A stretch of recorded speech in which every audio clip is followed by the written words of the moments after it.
विद्यालय के दिनों में हिंदी भाषा, जब हमारे हिंदी के शिक्षक हम लोगों को पढ़ाते थे तो अलंकारों की चर्चा होती थी। उसमें एक अलंकार है अतिशयोक्ति अलंकार, हम सभी लोगों ने पढ़ा होगा। तो जब भी बजट पे चर्चा होती है या महामहिम श्री राज्यपाल के अभिभाषण पे चर्चा होती है तो मैं समझता हूं कि इस अलंकार का प्रयोग सत्ता पक्ष और विपक्ष दोनों भरपूर करते हैं।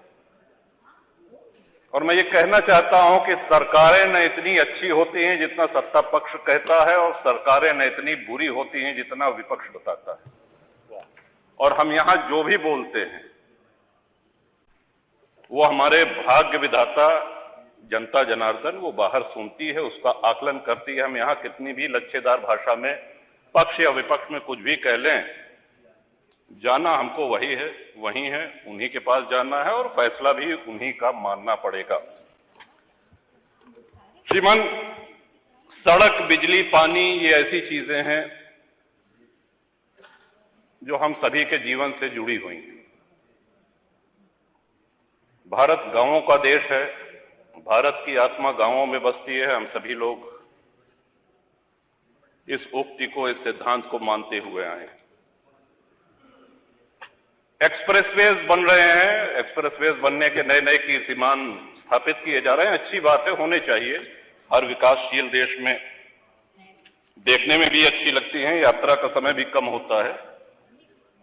लेकिन कहीं ऐसा तो नहीं है कि एक्सप्रेसवे के चक्कर में हम गांव की सड़कों को भूल गए हैं। आज ग्रामीण सड़कों का जो हाल है, जो गड्ढे हैं, क्या ऐसा तो नहीं कि उस ओर हमारा ध्यान नहीं जा रहा है? सड़कें गड्ढा मुक्त नहीं है श्रीमन, और उसका एक कारण कि जिस क्षमता पे ग्रामीण सड़कें बनाई जाती हैं, कभी हुआ करता था कि ट्रक जो है उसमें 6 चक्के हुआ करते थे। ग्रामीण सड़कों की भार वहन क्षमता 9 टन से अधिक नहीं होती। आज 52 टन के ट्रक 20 चक्के 22 चक्के उस पर चल रहे हैं, और भार वहन क्षमता उसकी 9 टन पर स्क्वायर इंच PSI। तो सड़कें तो टूटेंगी, आप कब तक गड्ढे भरवाते रहेंगे? ये हम सभी के क्षेत्रों से जुड़ी हुई समस्या है श्रीमन। तो या तो ऐसे 10-20 चक्के वाले जो ट्रक है, जो 15-20 चक्के वाले ट्रक है, इनको वर्जित कर दिया जाए। एक अधिकतम उसकी भार वहन सीमा निर्धारित कर दी जाए कि इससे अधिक भारी ट्रक ग्रामीण सड़कों पर नहीं चलेंगे, और या तो फिर ग्रामीण सड़कें उस मानक के अनुसार बनाई जाएं कि ट्रक गुजर जाने के बाद अगर साइकिल और मोटरसाइकिल से या सामान्य यात्री उस सड़क पे चल रहा है तो उसको भी गड्ढा मुक्त सड़क का अनुभव हो, आनंद मिले। ये बहुत ही गंभीर विषय है श्रीमन, और महामहिम श्री राज्यपाल के अभिभाषण में बजट में इसका समावेश होता तो बड़ा अच्छा रहता। दूसरा आ जाते हैं बिजली पे। गांव में 18 घंटे बिजली आ रही, जिला मुख्यालय पे भी आ रही, तहसील मुख्यालय पे भी आ रही। जितना आप लोगों ने बताया, हो सकता है 1-आधा घंटा उससे कम ज्यादा हो, लेकिन आ रही। लेकिन बिजली के साथ साथ विजिलेंस का प्रकोप बहुत ज्यादा हो गया है। इस तरह के छापे पड़ रहे हैं लोगों के यहां। कई माननीय सदस्यों ने इसको सदन में कहा भी है। फोन आता है, उनको बुलाया जाता है और उनसे बाहर, बिजली दफ्तर के बाहर उनसे रकम तय की जाती है, उनसे पैसा लिया जाता है, उनसे वसूली की जाती है। समस्या जहां की तहां है। तो मैं समझता हूं कि इस पे भी माननीय बिजली मंत्री हैं यहां पे उपस्थित, आपके माध्यम से मैं चाहूंगा कि ये ऐसी समस्याएं हैं कि आप इनको चाहे सत्ता पक्ष और चाहे प्रतिपक्ष किसी भी माननीय सदस्य से पूछेंगे तो हम सभी के क्षेत्रों में ये समस्याएं हैं। सड़क, बिजली के साथ साथ पानी। श्रीमन, हर गांव में पानी की टंकी निर्माणाधीन है। जहां नहीं है वहां ये हो कि साहब जमीन चिन्हित की जा रही है, कुछ बन के तैयार हो गई हैं, कुछ बन रही हैं। बड़ा प्रचारित भी किया गया कि साहब अब हैंडपंप नहीं है, अब नल की टोंटी से आप सब लोगों को पानी पीने को मिलेगा।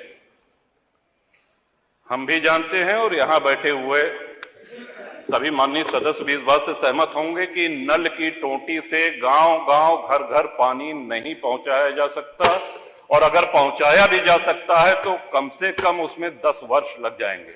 अब हैंडपंपों की जो स्थिति है, इस बार हम सभी जानते हैं कि बारिश कम हुई है, सर्दी भी कम पड़ी है। आने वाला मौसम विभाग का पूर्वानुमान है कि भयंकर गर्मी पड़ेगी, पानी का स्टेटा नीचे जा रहा है और छोटे हैंडपंप पानी छोड़ना शुरू कर देंगे। विशेषकर जो सूखे क्षेत्र हैं उनको तो विशेष प्रकोप इसका झेलना पड़ता है। जो हैंडपंप हम लोगों को मिलते थे वो हैंडपंप मिलना बंद हो गए हैं, ये कह करके कि अब पानी की टंकी से ही आप लोग जलपान करिए, पानी पीजिए।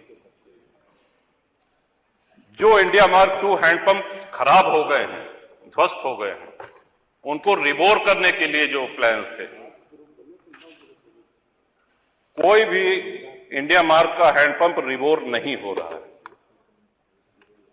और सभी माननीय सदस्य से सहमत होंगे साहब।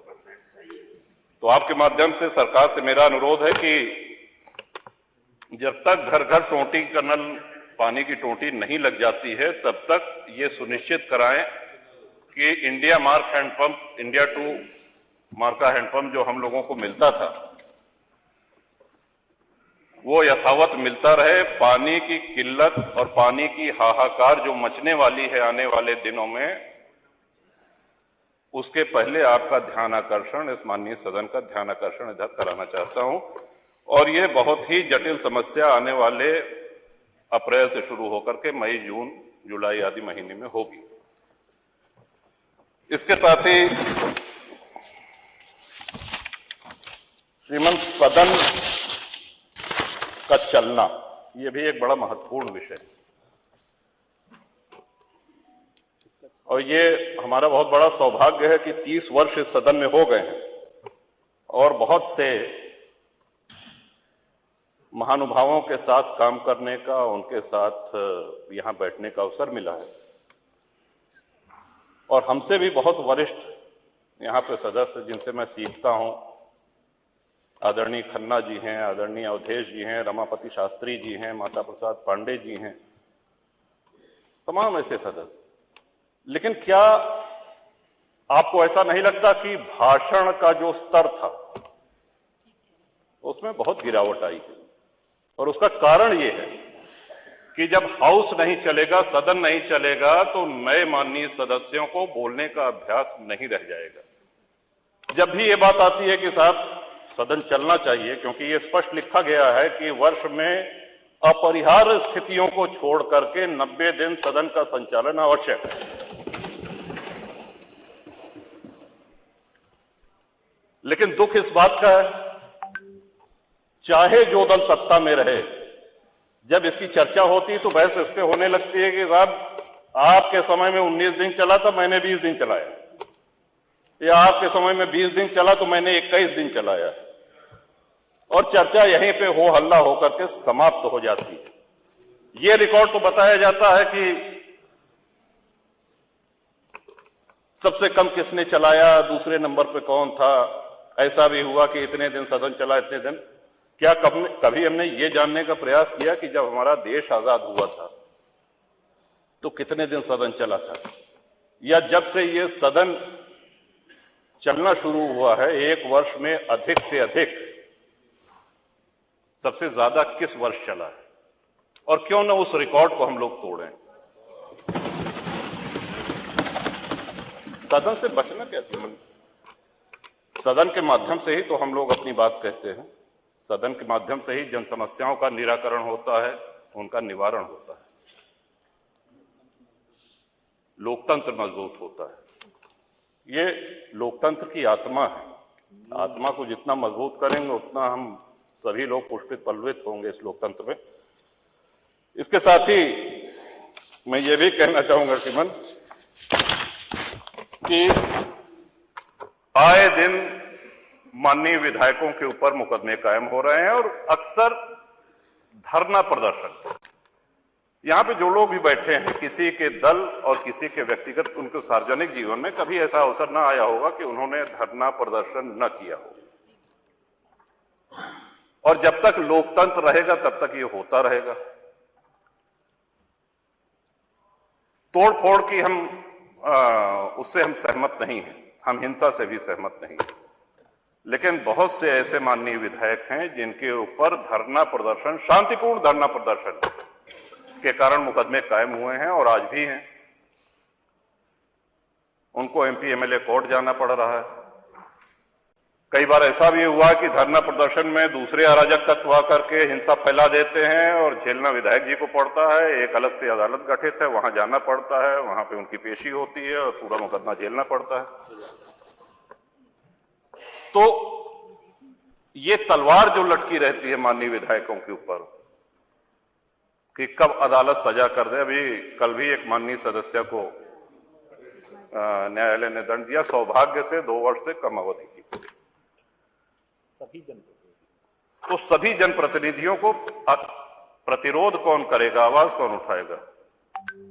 अगर धरना प्रदर्शन के इतने गंभीर परिणाम आने लगेंगे तब तो विधायक और सांसद भागने लगेंगे धरना प्रदर्शन से। जनता की लड़ाई कौन लड़ेगा? ये गंभीर विषय मैं चाहता हूं कि इसको पूरी गंभीरता से ये सरकार ले और अनावश्यक मुकदमे। फिर मैं अपनी बात दोहरा रहा हूं कि हिंसा और उपद्रव का मैं समर्थन नहीं कर रहा हूं, लेकिन शांतिपूर्ण अगर धरना प्रदर्शन हुआ तो उसके लिए हमको अदालत के कटघरे में न खड़ा होना पड़े। जनता की लड़ाई लड़ने के लिए